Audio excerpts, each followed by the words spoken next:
இந்தியாவில் பொதுவாக பார்த்தீங்கன்னா இப்போ 70லேருந்து 80% மக்களுக்கு வந்து எத்துப்பல் அப்படின்றது காமனாக வந்துருச்சு. இது ஏன் அப்படின்றது நிறைய பேரோட கொஸ்டினாக இருக்குது. நார்மலாக பார்த்தீங்கன்னா நம்மளோட தாடை வந்து சின்னதுங்க. யூரோப்பியன் ஜாஸோட நம்ம தாடை வந்து சின்னது.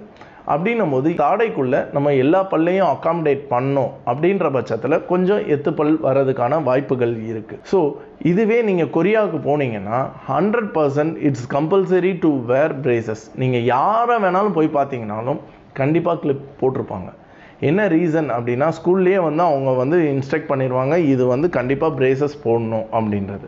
இந்த பிரேசஸ் அப்படின்றது 13லேருந்து 15 வயசுக்குள்ளே போடக்கூடிய ஒரு விஷயம்.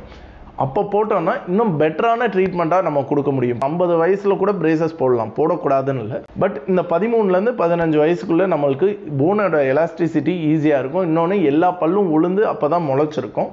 ஸோ அப்போ போடும்போது பெட்டராக பண்ண முடியும்.